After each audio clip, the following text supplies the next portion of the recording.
1학년 셋째 과목, 마지막 과목이죠. 세 번째 과목 자아치유의 5번 시간 중에서 네 번째 시간 이제 오늘 공부하면 한 번 남았습니다. 그러면 방학에 들어갑니다. 방학 동안에도 성령께서 우리를 많이 만져주시면 감사하겠습니다. 그렇게 기도할게요. 저희들도. 그래서 가끔씩 이렇게 2주에 한번 오실 수 있는 분은 오시고 이렇게 해서 만나고, 또 성경 통독할 때도 할 수 있는 한 많이 오셔서 성경을 거의 통독을 한번 하시면 그 줄기를 훑을 수 있어서 큰 도움이 됩니다. 특히 치유신학 연구할 때는 말씀과 함께 해야 되기 때문에, 특히 또 우리 2학년 들어가면요, 구약 치유신학, 신약 치유신학 공부를 하게 되는데 성경 본문을 들어가는 공부를 하게 되죠. 그때를 위해서라도 미리미리 성경을 읽어두는 것이 참 좋습니다. 지우고, CMS는 광고 들어서 지우고요. 오전에 이 목사님 강의를, 이 교수님 강의를 들으면서 너무 좋아가지고, 와, 오늘 공부 진짜 너무 잘했습니다. 감사드리고요. 저는 내용 속에 있는 것들이 참 너무 좋은 게, 제가 공부하는 것보다 그런 건지 모르겠는데 어쨌든 너무 좋은 게 많아가지고 내용을 좀 많이 읽으면서 지나가려고 합니다. 제6장 223쪽 하나님 형상의 회복 한번 보도록 하겠습니다. 골로새 1장 26절 29절, 데살로니가서 5장 23, 4절, 이거는 뭐 우리가 늘 읽는 거죠. 그날이 도적같이. 갈라디아 4장 19절, 중간에 가면 나오기 때문에 성경은 읽지 않고 지나가겠습니다. 그래서 이렇게 우리가 치유에 대해서 말씀을 나누면서 제일 중요한 게 바로 치유의 목표. 치유, 우리가 왜 치유를 받는데 이 치유의 목표점이 어디냐? 목표. 그 다음에 그러면 왜 치유받느냐는 목적. 치유 목표, 목적. 치유의 목표는 누구라 그랬냐면 예수 그리스도라 그랬습니다. 예수 그리스도의 장성한 분량이 충만한 데까지. 조금 전에도 우리 할 때 읽었지 않습니까? 그런 것처럼 올려버렸어요. 잡아가지고. 잘했습니다. 오케이. 잘했습니다. 목적은 하나님께 영광을 돌린다 하는 의미에서 예배.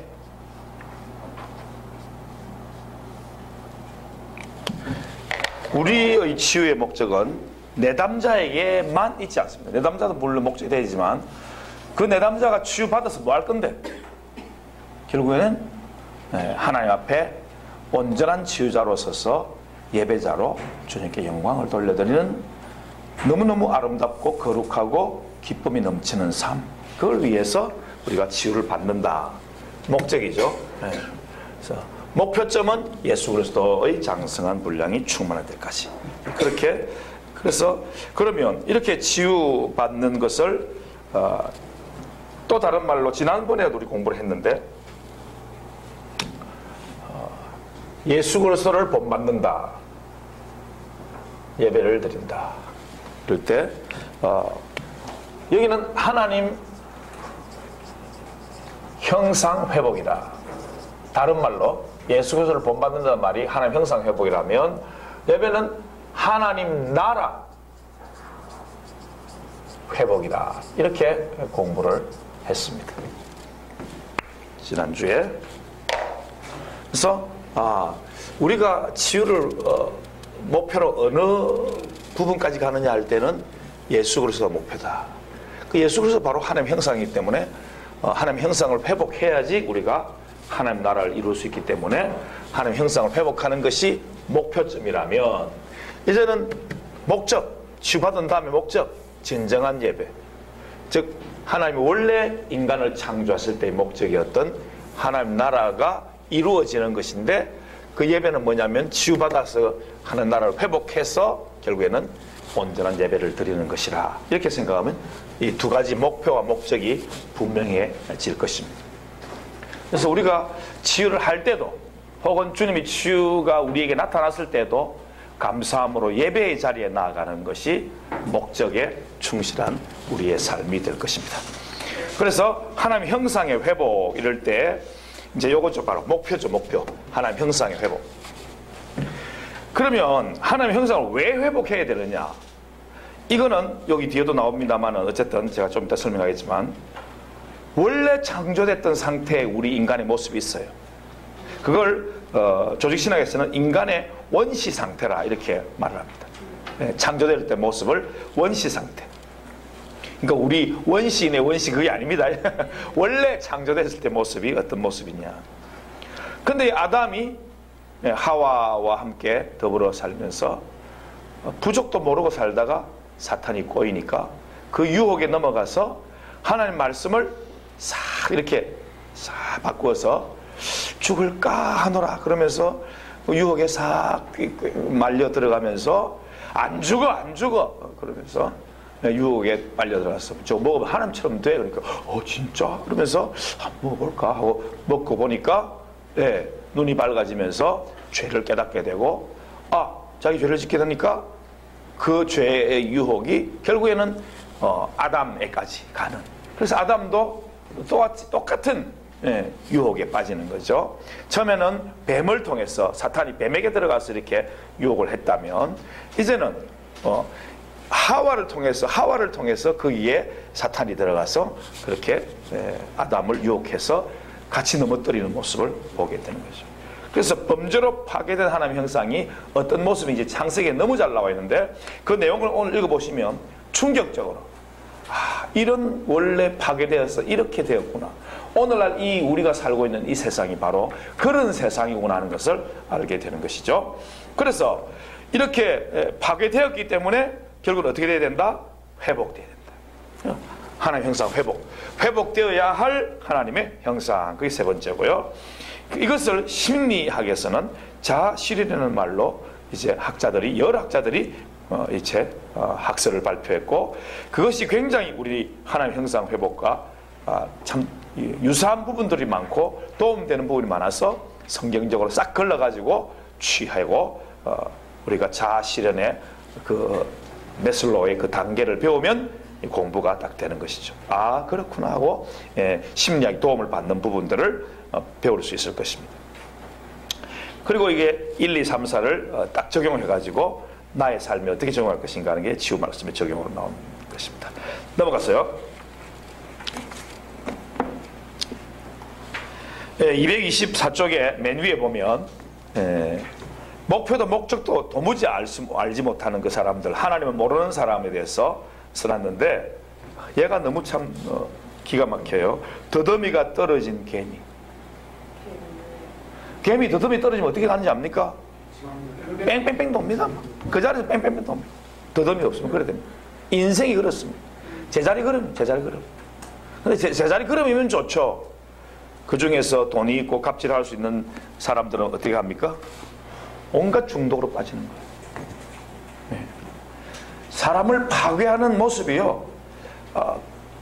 진짜 솔직히 우리 부부 사이를 빗대 봅시다. 진짜 부부 사이가 그렇게 너무 좋아서 같이 살고 싶어서 결혼했잖아요. 근데 신혼은 좀 긴 사람 좀 길든만은 짧은 사람 아주 짧은데 신혼기간 지나고 나면 애 놓고 나면 귀찮아가지고 막 서로 막 그냥 일한다고 남편은 아내 귀찮다 그러고 아내가 찾을 때는 그러고 또 남편 찾을 때는 아내가 애 키우다가 귀찮다고 힘들어 못한다 그러고 서로 그냥 거리가 멀어지는 그런 모습들을 볼 수 있죠. 그거는 현실적인 문제니까 그렇다고 해요. 돈 벌고 먹고 살고 자녀 키우고 양육하고 교육하고 이게 우리의 큰일이잖아요. 부모의 할 일이잖아요. 그리고 또 노심초사 아이들이 바른 길로 갈 수 있도록 기도하고 나아가는데 얼마나 피곤한 삶입니까 우리가. 기쁨의 삶이지만 그럼에도 불구하고 인생의 삶이 있거든요. 근데 이게 좀 지나가면서 이 치유 안 된 모습이 나오니까 어떻게 됩니까? 입에서 입에 담지 못할 말도 나오고 욕도 나오고 막 이러면서 인생이 참 막 꼬이기 시작하는 것이죠. 제 이야기 하는 겁니다. 나는 아주 멋진 남성인 줄로 착각하고 살았어요. 근데 아내를 제일 고생시킨 사람이 내더라고 보니까. 네. 씻을 수 없는 죄를 짓고 살고 있더라고 알고 보니까. 그래서 이제 작년에 노력하려고 애를 쓰는데 지나간 시간이 돌아옵니까? 안 돌아옵니다. 예. 그러니까 얼마나 힘든 삶이 계속되는. 그건 어쩔 수 없어요. 이 죄의 결과예요, 사실은. 저 그렇게 생각하고 있습니다. 그러나 계속 치유받으면서 살아야 돼요. 치유의 정말 필요성이 바로 그런 것입니다. 예. 계속 악한 쪽으로 흘러간다는 것은 우리 그리스도의 모습이 아닙니다. 자꾸 치유받고 새로운 삶을 살려고 해야 되는 거죠. 그런데 하나님 아예 모르는 사람은요, 더더미가 떨어진 개미나 나비처럼 끊임없이 인생을 방황하다가 생을 안타깝게 마감하게 되는 모습을 많이 보게 됩니다. 우리가 하나님을 알고 하나님을 믿고 하나님을 만난다는 사실, 이것은 너무나 중요하고, 아까 찬송도 그렇게 우리 했습니다. 나를 지으시고 이 땅에 보내신 나를 향한 하나님의 뜻을 아는 것은 더 중요한 것이다. 그게 바로 치유에 있는 것이죠. 넘어갔어요. 그 맨 밑에 보면 224쪽 맨 밑에 보면 이 목표 목적에 대한 거 이제 말씀하면서 우리 치유 사역에서도 당장 중요한 문제는 치유의 목적과 목표에 관한 것입니다. 성경에 보면 주님께 치유받기를 갈망해서 10나병 환자들을 고쳐주었더니 누가복음 17장에 나오죠. 10명 중에 1명은 다시 돌아와서 주님께 무릎 꿇고 엎드려가지고 경배했어요. 나머지는 어떻게 생각하면 한국적인 사고방식은요, 전 그랬어요. 예수님 말씀대로 잘 가가지고 제사장이 딱 보이고, 제사장이 그냥 고침받았다고 딱 선포해주고, 막 깃발 날릴 것 같아가지고, 그때 예수님 안 보이죠, 뭐. 가족에 뛰어가가지고, 막, 야, 나병 나았다, 막. 나도 그럴 것 같아요. 근데 예수님은 분명하게 지적했거든요. 10명이 다 고침받지 않았느냐? 다 아시는 거예요, 주님이. 그런데 내게 돌아와서 경배하는 사람은 이 한 사람, 사마리아 한 사람 뿐이냐? 이게 현실이에요. 우리 현실이에요. 치유 안 받으니까 우선 치유받은 나 자신에 집중해가지고 내 영광, 내가 뭐 순종했더니 뭐 돼가지고 하면서 그 내가 하면서 내가 교만해지는 것 몰라요, 우리가. 진짜 겸손한 사람은요, 자기가 가다가 치유받은 거 알고 재산에 가야 되는 거 분명합니다. 그런데 지금 나를 말씀으로 치유하신 그분이 돌아가는 게 진짜 참된 사람인 겁니다. 저는 이걸 성경을 읽으면서 사실 이거 몇 번째 공부하고 있는데도 불구하고 다시 그냥 충격을 딱 오면서, 야, 나도 문둥이하고 똑같은 삶을 살 뻔했다. 지금도 더 변명할 수 없는 삶이긴 하지만, 그럼에도 불구하고 깨닫는다는 것 자체가 얼마나 중요한가 생각이 들어서, 주님, 저도 이 문둥병 낫고 주님께 돌아와서 경배드는 이 한 사람처럼 그런 삶을 살고 싶습니다. 주님, 저를 도와주세요. 이 교만한 마음을 꺾어주시고 계속 치유의 현장에 있게 하시고 함께 말씀을 나누고 변화받는 형제 자매들의 모습을 보면서 함께 하늘나라의 기쁨으로 기뻐하고 영광을 돌려드리는 이 예배의 삶을 살 수 있도록 도와주세요. 그런 겸손한 마음이 들 수 있는 것이죠. 그래서 치유의 목적이 주님이셨구나, 이 한 사람이 그것을 발견해야 된다. 자, 넘어가서 원시 상태 봅시다. 226쪽입니다. 226쪽 원시 상태. 그 둘째 줄에 줄 좀 끊으시면 합니다. 사람은 하나님의 형상이다 라는 이 진술은 하나님의 계신 성경에만 나옵니다. 성경의 명백한 증거예요. 야, 너희들은 성경에 있는 걸 가지고 뭐 순환 논리 하냐? 이런 식으로 말할 때 그때 여러분 넘어간다는 거는 이거 순환 논리지 하고 의심 들을 때 제가 많았거든요. 대학교 1학년 때. 아니, 저도 의심이 굉장히 많은 사람이다. 그래서 한때 어떤 설교자들을 보니까 깜짝 놀랐어요. 예수님이 이렇게 그 물 위로 걸어가신 거는 밤이 돼가지고 깜깜해서 베드로가 못 본 거지, 그 무슨 방죽이 있을 때 방죽이 거기를 걸어갔다는 거야. 그래서 와 진짜 그럴듯하다. 청년 때 진짜 그럴듯한 거예요. 그런 게. 그러니까 베드로 보고 오라 했더니 처음에는 잘 걸어오다가 푹 빠졌다. 이걸 갖다가 성경을 자세히 보니까 잘 걸었단 말이 없어. 그러니까 또 의심이 똑 생긴 거예요. 베드로가 저도 좀 걷게 해주세요 해놓고는 들어가자마자 푹 빠졌나? 막 의심의 소용돌이가 막 끝없이 막 다가오는데 감당이 안 되더라고요. 인간의 마음은 그렇습니다. 계시인 성경 말씀에 집중을 하면요, 사람은 하나님의 형상입니다. 도대체 이 오묘한 사람을 누가 지었냐고. 예? 누가 지었냐? 이 생각하는 존재, 자기를 살펴보고 대상화할 수 있는 존재, 누가 지었냐고. 이건 위대한 하나님, 신의 창작물이 아니면 도대체 뭐로 이 인간의 그 위대함을 설명할 수 있냐고. 비록 죄인의 모습이 있긴 하지만 말이죠. 그래서 그 전제를 우리가 사람은 하나님의 형상이다 하는 이 진술은 성경밖에 안 나오는 그런 명백한 증거임에도 불구하고 우리가 순한 논리에 빠지면 이거 우리 성경만 있기 때문에 다른 사람은 못 믿을 거야. 그럴 필요 없습니다. 우리는 선포하는 겁니다. 선포. 이 참 시우시간에 좋은 게, 너무 좋은 게 선포예요. 사람은 하나님의 형상으로 지음 받았다. 선포예요. 태초에 하나님 천지를 창조하시니라. 선포예요. 도무지 창조할 때 사람이 그때 있었습니까? 없었어요. 아무도. 욥이 그렇게 의로웠지만 하나님 딱 나중에 나타나가지고 이제는 모든 변론을 딱 잠재우고 말이지. 욥에게 물어보는 게 욥이 참 계속 참 하나님 나타나셔서 좀 내 이 억울함을 좀 말씀해 주면 좋겠다, 나하고 좀 변론 좀 해주면 좋겠다 말씀하니까 한마디도 못해. 욥이 한마디도 못해. 우리가 심판장 앞에 딱 섰을 때 우리의 모습 딱 그거예요. 하나님 앞에 우리 한마디도 못해요. 진짜로. 네. 한마디도 변명할 수 없는 그런 상황이 마지막 심판 때에는 올 겁니다. 지금이야 막 의심하고 뭐 생각도 해보고 이런가 저런가 하고 또 말씀을 또 붙잡을 때도 있고 또 놓을 때도 있고 막 이런 삶을 살지만 결국에는 하나님 앞에 벌거벗은 것처럼 완전히 드러나는 그런 때가 올 것이다. 그래서 이런 말씀이 나올 때 여러분 세상 속에서 선포를 해보시기 바랍니다. 하나님 말씀 틀림없다고 막 선포해버리시면 그들이 오히려 더 성령의 감동이 그들에게 오는 거죠. 성령께 맡기고 그렇게 하는 것이 중요합니다.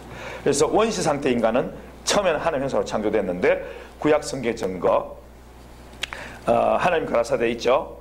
우리의 형상을 따라 우리의 모양대로 우리가 사람을 만들고, 내 밑에 줄 하나님이 자기 형상 곧 하나님의 형상대로 사람을 창조하시되 남자와 여자를 창조하시고 하고 구약 성경은 증거하고 있다. 아담 자손의 계보가 이러하니라. 하나님 사람을 창조하실 때 하나님의 형상대로 지으시되 남자와 여자를 창조하셨고, 이렇게 구약 성경은 증거하고 있습니다. 신약 성경도 사도 바울이 증거하는데 남자는 하나님의 형상과 영광이니 하면서 고린도전서 11장 7절에 증거하고 있습니다. 야고보도 증거하는데 야고보 3장 9절에 이것으로 혀죠, 말이죠, 입술, 우리가 주 아버지를 찬송하고 또 이것으로 하나님의 형상대로 지음을 받은 사람을, 형제를, 자매를 저주한다. 우리 입술이죠.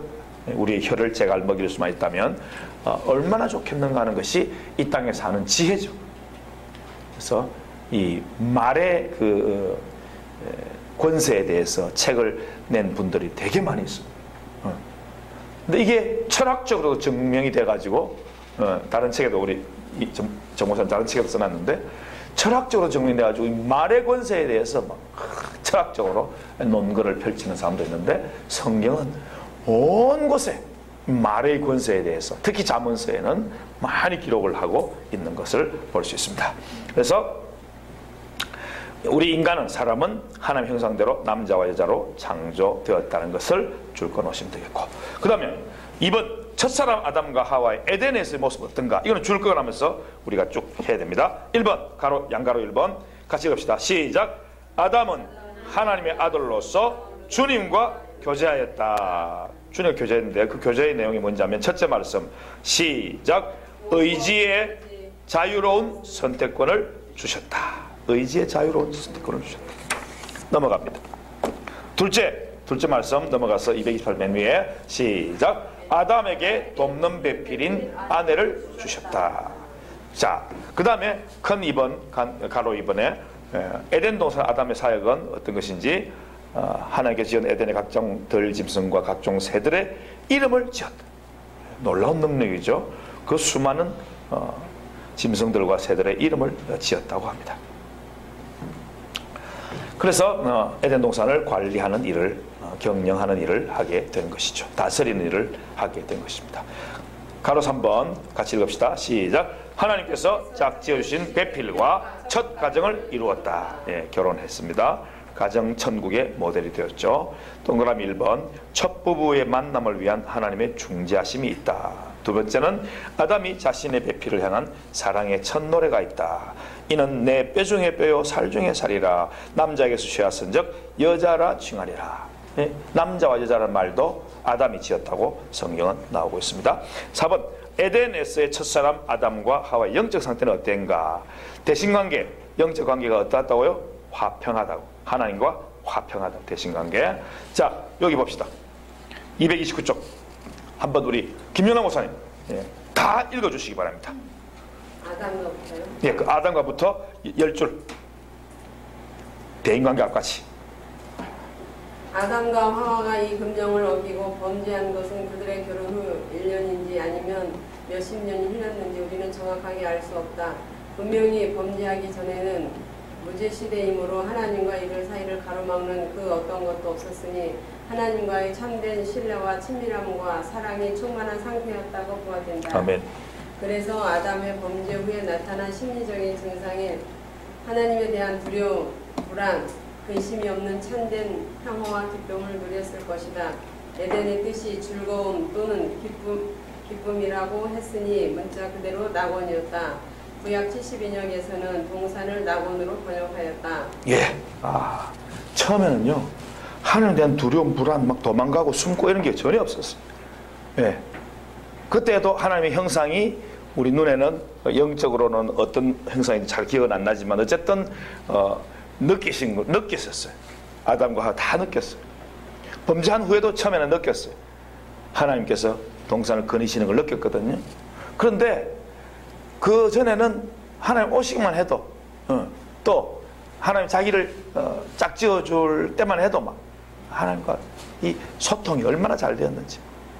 그런데 딱 범죄하고 나니까 그게 몇십 년이 흘렀는지 아니면 불과 몇 년인지 1년인지 알 수는 없지만 그러나 그 범죄한 후에는 확연한 하나님에 대한 두려움으로 불안으로 근심으로 그렇게 기쁨과 즐거움이 사라져버리는 그런 인생이 되어버렸던 것을 성경은 증거하고 있습니다. 그럼 두 번째, 대인관계, 혼적 관계가 화평함. 두 번째 거는 우리 강 목사님 최초의 대인관계로서 부부관계는 깊은 사랑과 수치심이 없는 관계였다. 일반적으로 거의 모든 부부들이 겪는 부부의 갈등이 우리 조상 아담의 경우에는 그 갈등이 전무했을 것이라는 것을 우리는 능히 짐작할 수 있다. 자, 이 부부의 갈등이 전무했을 것이다. 이 참 환상적이지 않습니까? 왜냐하면 우리 경험을 해봤기 때문에 와 사실 그 부부 생활 결혼하고 처음으로 부부 생활하면서 살아갈 때 그 아름다운 진짜 여기 있는 대로 깊은 사랑과 수치심이 없는 관계라는 게 실제로 부부 말고는 경험할 수 없는 거잖아요. 그런데 그것이 좀 지나면 이 갈등이 시작되잖아요. 근데 그것이 없는 상태였다는 게 얼마나 아름다운 관계였나는 거예요. 그래서 거의 모든 부부들이 겪는 부부의 갈등 이게 참 마음에 타고 와닿더라고요. 안 그런 부부가 거의 없으니까 사실. 그래서 참 혼적 관계가 화평해서 서로가 서로에게 대해서 참 아름다운 그런 관계였다는 것이 얼마나 좋은지 모르겠습니다. 그래서 부끄러워하지 않는 그런 관계. 대물 관계, 육적 관계가 건강함. 그 환경은 천수를 누릴 만한 환경. 즉 여기서 생명나무 실과도 먹으면서 아마도 계속 살 수 있고 또 자녀도 양육할 수 있는 그런 환경이 되었을 거예요. 범죄하지 않았으면.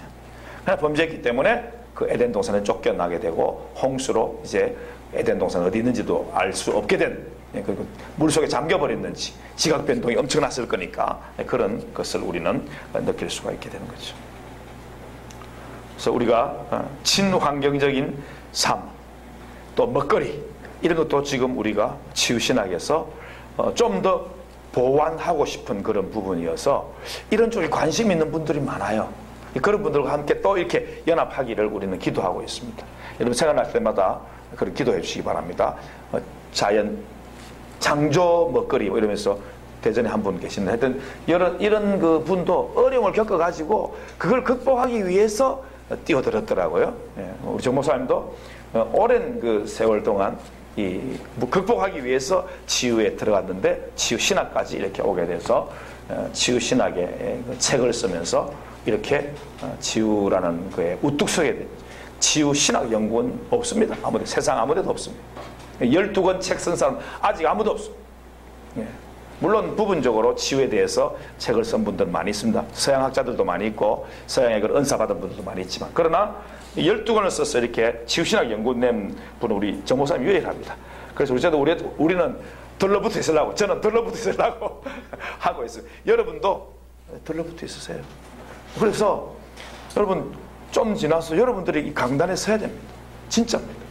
그래서 다음 세대를 가르쳐내야 돼요.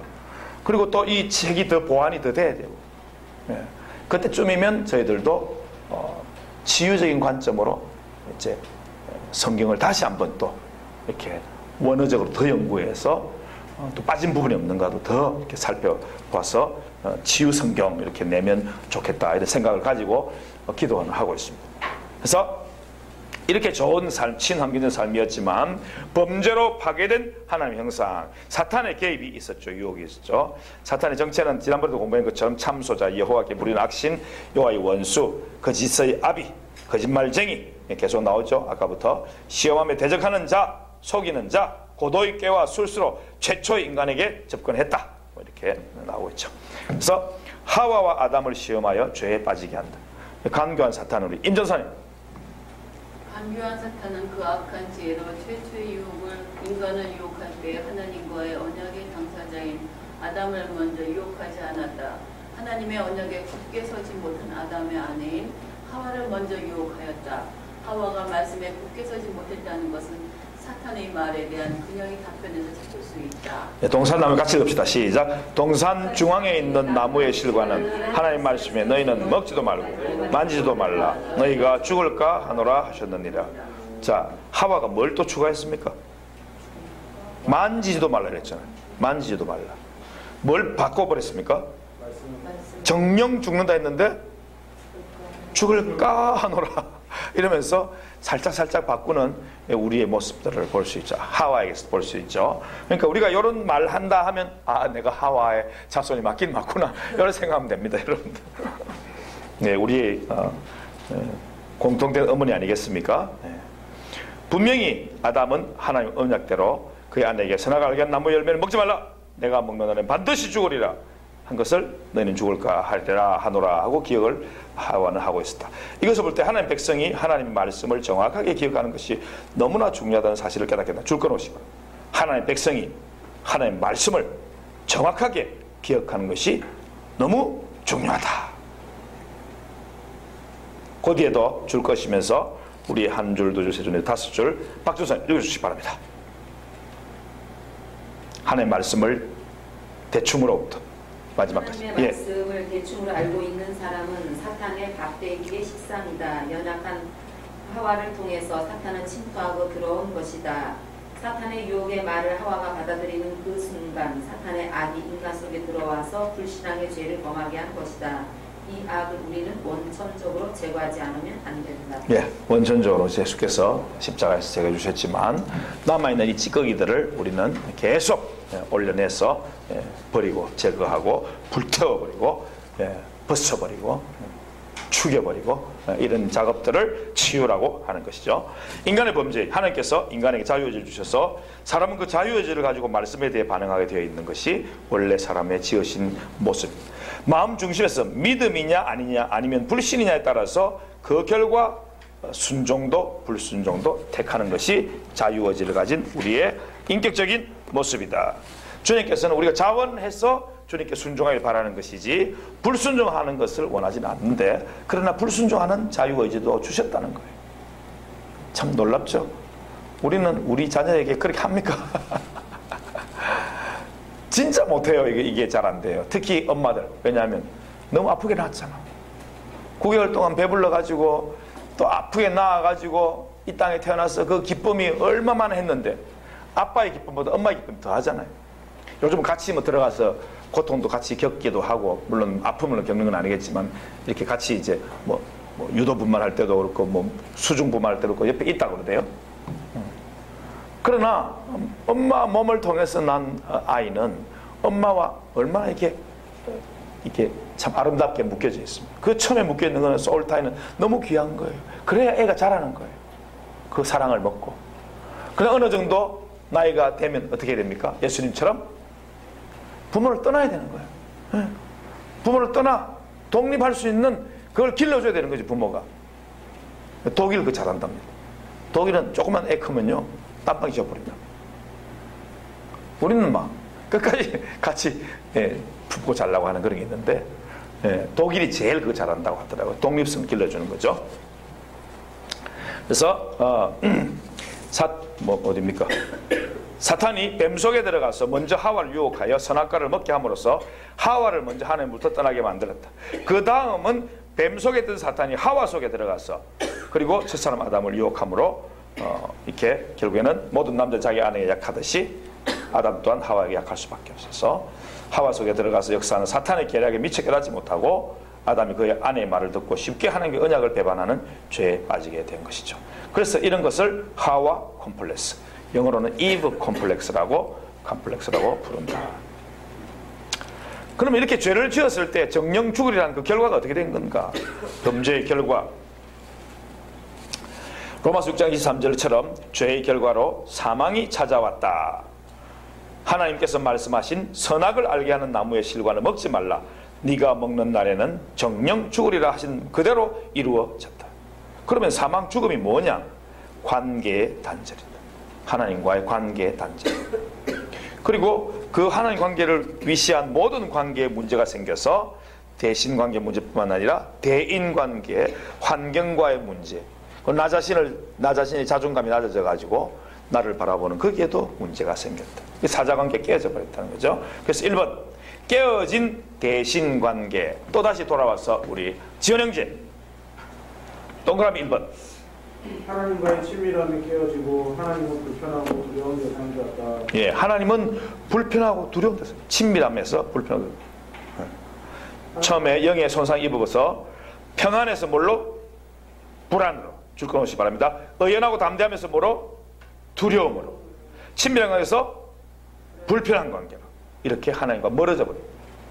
그뿐만 아니라 하나님을 스스로 밀어내는 그런 자리까지 가게 되고, 나중에는 하나님 눈에 안 보인다고, 천지 창조주가 없다고, 우주는 우연이 됐다고 이렇게 말하는 데까지 이르게 되는 것이죠. 그래서 그 성경 구절 창세기 3장 8절 밑에 그 소절들을 보면 맨 끝에 하나님 백귀를 외면하는 존재 줄 끊으시고 하나님을 두려워 피하는 존재가 되어버렸다. 그 전에 창조 때 무죄한 시대에는 한 번도 하나님의 얼굴을 외면하거나 피한 적이 없었음에도 불구하고 마치 연습이라도 한 것처럼 자연스럽게 하나님의 얼굴을 피해버렸다. 이게 바로 영의 심각한 손상이 간 증거다 하는 것이죠. 자, 2번 하나님과의 의사소통에 문제가 왔다. 넘어가서 그 구절들 하나님께서 내가 어디 있냐부터 우리 다시 한번 또 김 목사님부터 합니다. 그 앞절부터 하나님께서 내가 어디 있느냐, 맨 밑에 성경 구절부터. 하나님 앞에서 우리 조상들이 아니 230 맨 끝에 거기부터 넘어갑시다. 하나님께서 하나님께서 물을 때 예, 내가 어디 있느냐.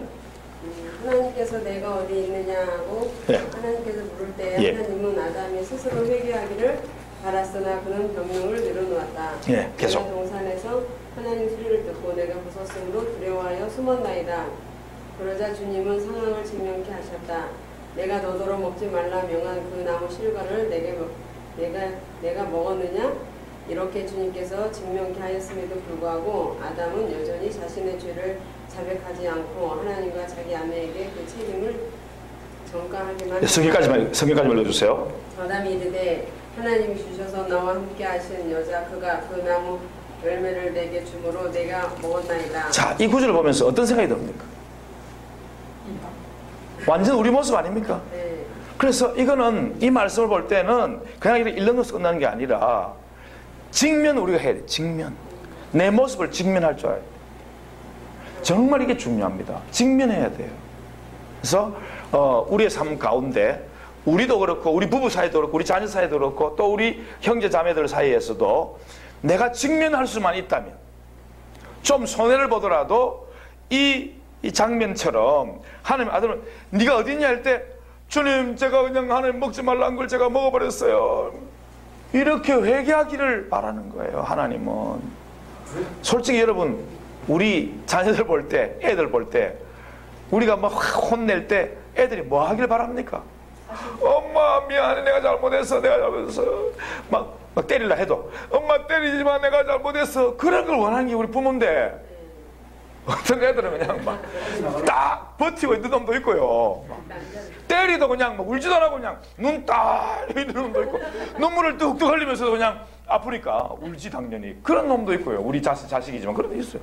어쩝니까 이게 아담의 후손인 거를 우리가 그럴 때 그때 우리가 눈물로 기도해야 되는 거예요. 이 장면을 직면해야 되는 거예요. 이 성경 말씀 보고 그래 내가 아담의 후손으로서 회개하지 않는 나처럼 내 자식도 회개하지 않는 자식이야 하고 직면하고 부둥켜 안고 울어버려야 돼요. 그때는 하나님 내가 이런 자녀고 내 자녀도 이렇습니다. 주님 보혈이 너무 감사합니다. 예수님이 이름을 나게 주시니 너무 감사합니다. 애가 지금 비록 이렇지만 주님의 보혈로 이 놀라운 치유를 행하실 걸 난 믿습니다 하고 부둥켜 안고 울어야 돼요. 회개로 주님 앞에 나아가야 돼요. 이게 실천신학인 우리 치유신학입니다. 그냥 이 이론 배우는 게 절대 아닙니다. 이걸 통해서 직면하는 걸 우리가 가르치고 배우는 것이죠. 저도 그렇고 여러분도 그렇고. 여기는 어느 누구도 예외가 없습니다. 주님 진짜 회개하기를 원하셔요. 아까도 이 교수님 할 때 회개 장면 나왔잖아요. 그러면 주님의 향기가 그냥 확 퍼진다 그랬잖아요. 주님이 제일 기다리신 그거라고. 회개하고 주님께 돌이키기를 원하시는. 하나님 앞에서 우리 조상 아담의 정직하지 못하고 이렇게 야비하고 비겁한 모습은 오늘 우리 모습과 너무 닮은 겁니다. 이것을 볼 때 아담이 범죄하는 그 즉시로 인간의 양심은 마비되기 시작했다는 것을 알 수 있게 됩니다. 정직하고 순수하고 있는 그대로 진술하게 자신의 모습 그대로 고백할 수 있다면 문제는 아주 간단하고 쉽게 풀어질 것입니다. 주님 기다린 그건데 죄 아래에 있는 인간은 이미 마귀가 그 심령을 접수하고 지배하고 있기 때문에 정직하지 않는 거예요. 그러니까 직면하고 요 마귀가 나를 또 치는구나. 마귀가 내 아들을 내 딸을 통해서 나를 또 치는구나. 예수 보혈 딱 뿌리고 그냥 회개의 자리로 너 회개해 그러지 말고 애 보고 그러지 말고 애는 안고 울고 내가 잘못했다 그러고 우리가 다 이런 아담의 자손이야. 미안해 나에게서 흘러갔어. 그러면서 우리가 주님 앞에 회개하고 나아가는 것이 얼마나 중요해요. 다윗의 그 고백 봅시다. 성경 우리는 다윗처럼 시작 하나님이여 내 속에 정한 마음을 창조하시고 내 안에 정직한 영을 새롭게 하소서. 정말 다윗 멋지지 않습니까? 너무 하나님 마음에 합한 건 맞는 것 같아요. 죄 짓고 나단이 죄를 딱 지적하니까요 막 침상이 젖도록 기도하잖아요. 눈물로 자기 죄를 고백하고 자기 죄 때문에 그랬으니까 이 아이는 죽이지 말라고 기도하잖아요. 하나님 그걸 안 들어주시지만 다윗은 참 놀라운 것 같아요. 그래서 시편을 보면서 다윗의 그 심정이 내 심정이 되고 그렇게 토설할 수만 있다면 정직할 수만 있다면 하나님 앞에 자 3번 동그라미 율법 아래에서 정죄되고 율법대로 영적인 사망이 찾아왔다. 자 아담 범죄는 하나님과의 관계에서 실제적으로 이미 문제가 발생했으나 이제 법적으로도 에덴 동산을 떠나야 줄 건 없이 법적으로도 에덴 동산을 떠나야 한다. 이것이 하나님과의 언약을 파기한 아담과 하와가 담당해야 될 형벌입니다. 주님이 아름다운 기쁨의 동산, 즐거움의 동산에서 내쫓아버렸어요. 4번 동그라미 또 우리 강호사님 읽어차죠. 예, 그러나 여전히 자비로우신 하나님께서는 주의 나라에 대한 소망과 회복의 여지는 남겨주셨다. 첫째는 아담을 실족케 한 사탄을 형벌하실 것을 약속하셨다. 네. 둘째는 아담의 수치를 가려주시려고 가죽옷을 지어 입히셨다. 예, 사탄 형벌에 대한 것은 언약에 대한 이야기죠. 언약. 예, 여자의 후손으로 사탄의 뱀의 머리를 밟을 것이다. 얼마나 참 놀라운 하나님의 언약입니까? 이게 바로 재창조의 시작이에요. 이게 벌써. 아담이 타락한 그 순간부터 주님은 재창조의 그 긴 구속사의 역사를 시작하시는 거예요. 가죽옷을, 짐승을 하나 잡아서 가죽옷을 지어서 입혀주셨어요.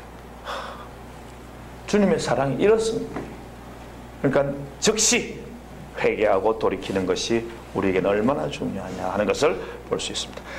동그라미 2번 양갈로 부서진 자존감, 자아관계가 어떻게 해지는가 봅시다. 아담 비록 죄에 빠졌으나 자신의 모습을 스스로 볼 수 있는 안목은 주님께서 남겨주시지 않느냐 봅니다. 그것은 죄의 결과로 인해서 자신에게 미친 이 엄청난 변화와 그로 인해 망가지고 무너진 자신의 모습을 볼 수 있었으리라고 생각됩니다.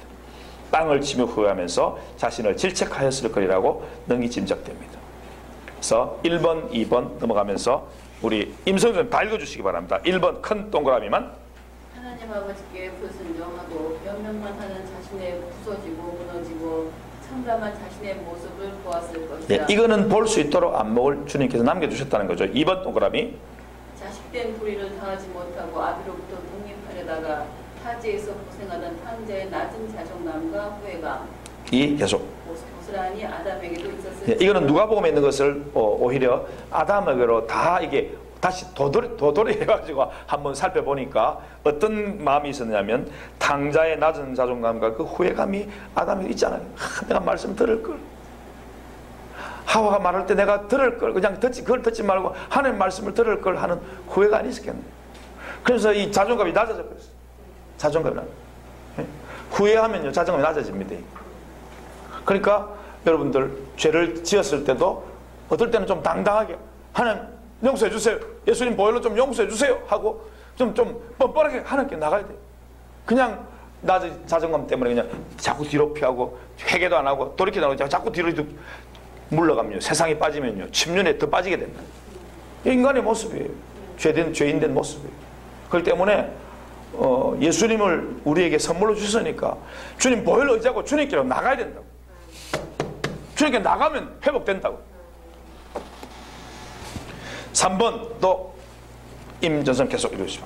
아버지 계신 하나님을 떠났고 에덴 동산을 떠난 아담에게는 상실감에 더하여 하나님으로부터 버림받은 거절감의 상처가 너무나 컸을 것은 당연하다.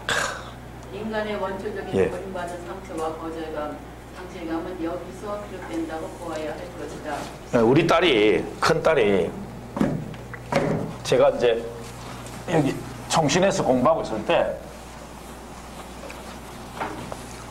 우리 부부가 결혼을 해가지고 제가 83년도에 결혼했는데 86년도에 낳았어요. 애를. 큰애를 낳았어요. 그러고 막 뭐가 했는지 87년에 또 낳았어.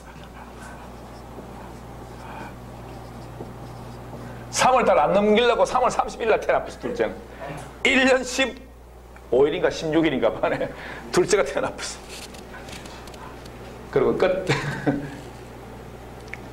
끝이 아니지.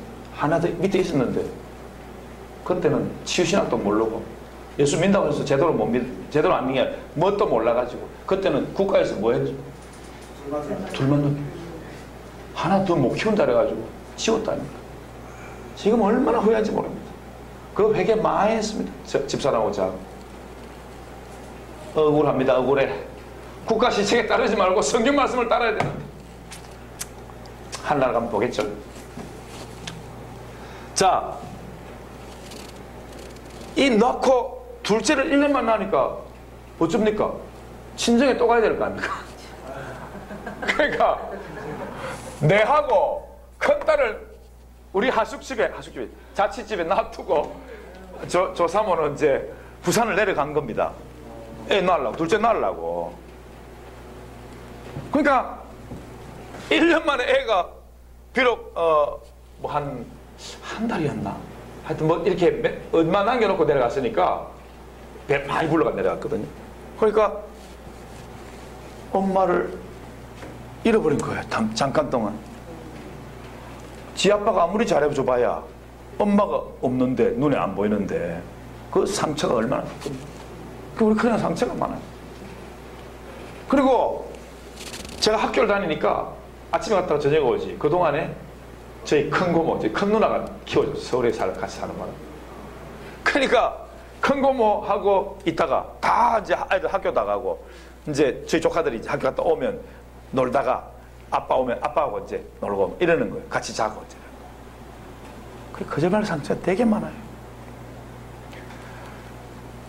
죄를 안 지은 이 애도 거짓말 상처가 있는데, 애 때문에 둘째 나라로 갔는데 뭐 일부러 죄를 지러 이게 애를 머리 밀는 거 아니지 않습니까? 그럼에도 불구하고 이런 상처가 있는데, 죄 지어가지고 하나님께 밀림 당한 아담은 얼마나 거절감, 상처, 자존감 낮아지고 그래 되겠습니까? 그래 이제 둘째를 낳았다 그래가지고 내려갔습니다. 낳는다 그래요. 내려가서 애 데리고 내려가서 이제 같이 있다가 이제 애 둘째를 낳고 이제 한 일주일 같이 있다가 이제 올라왔어요. 다시 학교로. 그 이번에 또 누가 또 없어지고 아빠가 또 없어지고. 그러니까 둘째는 이제 자고 있고 이제 완전 이제 딱 안고 이제 아빠 이제 서울 가야 돼 이제 다음에 또 아빠 방학 때 또 만나자고 해. 일주일에 한 번씩 내려왔는데 그때는 막. 근데 이제 아빠 잘 갔다 와 인사하니까 큰애가요 눈이 동그래가지고 이 나를 쳐다보는데 발걸음이 안 떨어지는 거예요. 지금도 내리에 생생해요. 그 장면이. 애 눈똥 빨아도 아빠가 어디 가는가 싶어 이러고. 그 얘가요 이 헤어지는 걸 진짜 못해. 떨어지는 걸 굉장히 들어요. 그래서 한번 친구도 놀면요 뿌리를 뽑고 옵니다. 아니 떨어져서 오지를 못해 집으로. 나가기 전까지는 또 집에만 계속 있어. 이 거절감의 상처, 밀어낸 이 상처는 이렇게 평생을 가. 그래서 참 우리가 이런 만약에 일을 위해서 아빠가 원양어선을 타고 갈 수도 있고 군대 갈 수도 있고 작전 나가 볼 수도 있고 얼마든지 그런 상황이 생길 수 있잖아요. 우리가 얼마나 기도해야 되겠냐. 얼마나 기도하면서 아빠의 빈 곳, 엄마의 빈자리를 우리가 기도로 채워야 되겠냐.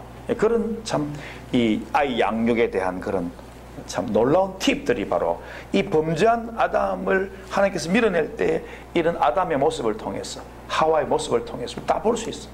너무 상세히 읽는 이유가 바로 그거예요. 이런 상처의 모습들이 우리에게 있다. 그래서 우리가 상세히 보면서 앞으로 여러분들이 내 남자를 이렇게 같이 불러서 상담할 때 어릴 때 이런 일이 없었는지, 아이들의 마음에 이제 어른이 됐지만 아이들 마음처럼 아빠가 떠난 거, 또 혹은 엄마가 아빠하고 싸워가지고 친정에 간 거 이런 거 다 없는지도 살펴보고, 이런 그 마음이 치유사역자의 마음.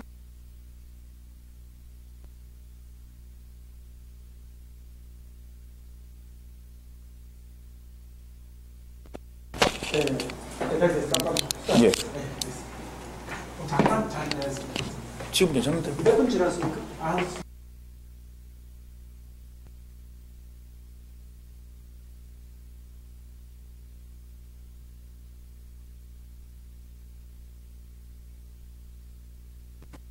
오케이 됐어? 이제 됐어요. 요 놔둬, 싹 놔둬. 네. 아 역시 우리 찾는 게 있으니까 좋다. 바로 알아차려버린.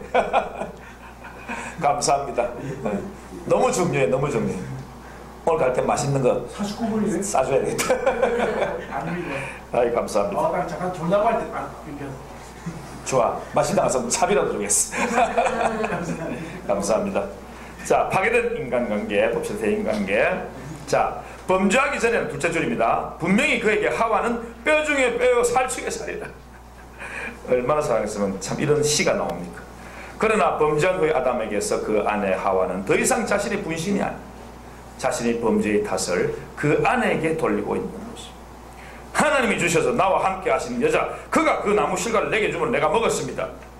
요즘 부리시고 말하면 내가 이렇게 된 건 저 여자 때문입니다.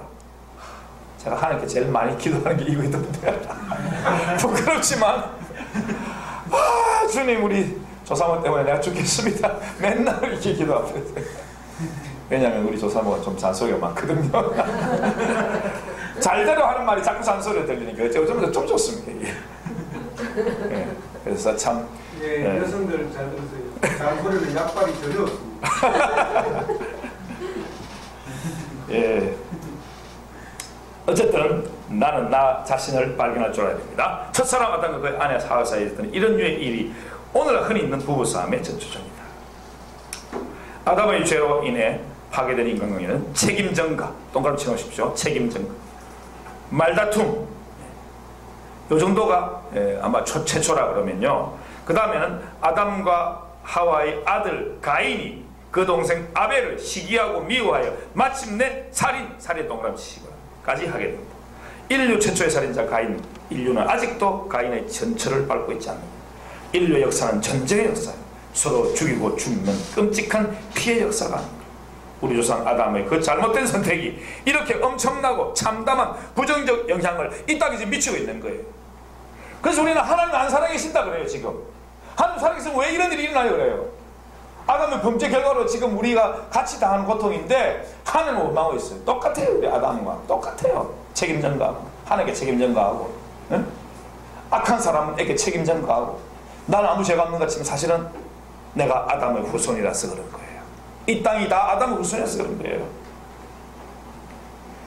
아담은 사랑하는, 그거 붙일 것이 바랍니다. 아담은 사랑하는 자식 아벨을 잃고서야 사람이 죽는 것이 무엇이며 사별이 무엇인지 경험하게 되었을 것이다. 하와도 마찬가지입니다. 여기서 더 중요한 사실은 그 아들 아벨이 죽을 때 비로소 선악을 알게 하는 나무의 열매를 먹지 말라, 내가 먹는 날에는 반드시 죽으리라는 말씀이 드디어 하나님의 말씀이 생각났을 거예요. 그리고는 그 엄미하고 무서운 하나님 말씀이 이렇게 놀랍게 성취되는구나, 무섭게 성취되는 날을 그때서야 비로소 깨달았습니다. 늘 말하던 아벨이 아무리 흔들어도 깨어나지는 않아요. 눈을 안 떠요. 숨을 안 쉬어요. 점점점 몸이 식어서 딱딱하게 되고 결국에는 썩어 들어가는 몸을 보게 되는 거예요. 그래서 땅에 묻게 되었겠죠. 그 아담의 회한은 얼마나 컸겠는가 하는 것을 우리는 능히 짐작할 수 있죠. 4번, 인간관계 파괴로 인한 마음의 상처 외에 육체의 건강과 수명에도 문제가 있다. 여성에게는 해산의 고통, 남성에게는 가족 불량을 위한 수고, 육체의 질병의 고통, 사고와 재난과 전쟁으로 인한 육체의 죽음, 이게 다 바로 인간관계 파괴, 죄의 결과인 것이라고 말씀하고 있습니다. 그뿐만 아니라 환경도 죄로 인해서 저주받습니다. 인간의 죄의 영향은 하나님과의 관계, 인간관계뿐만 아니라 자연환경에 미쳤다. 아담의 말씀은 그대로 환경에 하나님의 저주가 임해서 막 그냥 가시덤불이 나고, 거기다가 지금도 사도 바울이 말씀한 것처럼 피조물들이 하나님의 아들이 재림하시기를 기다리고 있다 그랬어요. 그리스도 재림하시기를 기다리고 있다. 기다리고 있다. 지금 한 시간씩 기다리고 있다. 그래서 자연 만물이 새롭게 되는 것을 자연들도 환경도 지금 기다리고 있습니다. 회복되어야 할 하나님의 형상 238쪽. 자, 구약시대 둘째 소절입니다. 하나님께서는 구약시대 한 백성을 향하여 거룩하기를 명령하셨다. 내가 거룩하니 너희도 거룩할지어다. 레위기 11장 45절. 여기서 거룩함이라는 것은 하나님을 알지 못하는 이방 사람들의 풍속을 따라 살지 말고 하나님의 백성으로서 율법대로 구별된 삶을 살라는 뜻이었습니다. 그런데 하나님은 이것뿐만 아니라 줄 것이 바랍니다. 하나님의 거룩한 속성을 닮을 것을 요구하신 것입니다. 이것은 신약시대에 계속 줄 것이 바랍니다. 하나님의 형상이신 그리스도를 닮아야 한다는 말씀과 같은 의미인 것입니다. 그래서 아까 제가 설명한 것처럼 가로 1번 하나님 형상 회복과 치유 관계성. 하나님 형상 회복은 성경적인 기독교 치유 핵심이고 치유 목표인데, 하나님께서 인간이 망가지고 삐뚤어진 곳을 치유를 통해서 고치지 온전히 하실 것인데, 이런 면에서 줄 것이고 하나님의 형상 회복을 위한 중요한 수단이 치유고 치유의 결과로 깨어진 하나님의 형상이 회복되게 된다. 그러니까 원인과 결과를 수단과 결과로 이렇게 설명을 하고 있습니다. 갈로 2번 하나님의 본체의 형상이신 그리스도. 하나님 본체의 형상이신 그리스도는 치유신학에서 치유의 궁극 목표입니다. 자, 줄 것이고 자동차나 항공기, 선박 등을 운전하는 사람이 전방을 끊임없이 주시하면서 그 핸들을 놓치면 안 되듯이 치유사역자나 신자 자신은 치유의 목표이신 그리스도를 바라보면서 굳세게 붙잡아야 됩니다. 저는요 운전하면서 자꾸 옆을 보는 경향이 있어요. 남자들은 여자를 자꾸 봐요. 운전하다가. 네. 저도 예외가 아닙니다. 날씬하게 입고 지나가는 여자들 보면 자꾸 눈이 가요. 근데 제 매, 그러니까 여동생 남편, 운전할 때는 딱 앞만 본답니다. 절대 옆에 안 본답니다. 왜? 사고 날까? 와, 그때 막 칭찬 막 했어요. 야, 니 대단하다. 어찌 그래 되냐? 형님, 사고 나면 어떨 건데요? 딱, 제 가족이 타고 있고, 막 그냥 직원들 타고 이렇게 갈 때가 많은데, 딱 말하니까, 딱 할 말 있다고 그러더라고요. 우리 이 교수님도 옆을 잘 봅니다. 운전하면서 자꾸 봅니다. 근데 어떤 사람은요, 딱 앞만 보고 운전합니다. 철저히 그렇게 합니다. 사고를 막기 위해서. 제 아내의 작은 오빠, 바로 위에 오빠인데, 맨날 차이가 별로 안 나요. 아주 친하고 그랬었는데, 수십 년 운전에 무사고입니다. 운전할 때는요, 철저하게 정말 참 중요하더라고요. 그래서 정말 운전할 때는 정확하게 운전하기 필요하구나 하는 것을 하는데 치유사역도 마찬가지로 목표이신 그리스도를 바라봐야 된다. 예. 그리스도의 형상으로 회복되어야 할 인간 3번. 예. 구약시대 성자 하나님은 자기 백성 중에 자신을 계시했지만 선지자들의 예언으로 기록됐을 뿐 주님 계시가 보편적이 않았다. 그러나 신약시대에 와서는 주님께서 몸소 사람의 몸을 입고 인간이 되셔서 자신을 계시하셨고 하나님 구체적으로 자기 백성 가운데 나타나셨다. 그래서 주를 인격적으로 만난 자는 하나님 어떤 분인지 알게 해주셨다. 그래서 주의 형상을 보여주시고 주를 본받으라고 우리에게 요구하셨다. 4번 각 사람을 향한 하나님의 목표. 이상에서 논의한 바를 정리한다면 하나님의 형상 회복은 각 사람을 향한 하나님의 목표다. 우리를 향한 하나님의 목표는 치유의 목표이자 모든 목회 영역의 목표이다. 그것은 다름 아닌 모든 인간 속에 하나님의 형상을 회복하는 것이다. 곧 예수님의 형상, 주님의 성품과 인격을 회복하는 것이 우리 기독교의 궁극적인 목표다 하는 것을 보고 옆에 있는 성경 구절을 읽으시고 하시면 되겠습니다. 자, 실현을 이것은 제가 다음 주에 여러분 작기 때문에 제가 보충하도록 하겠습니다. 수고하셨습니다.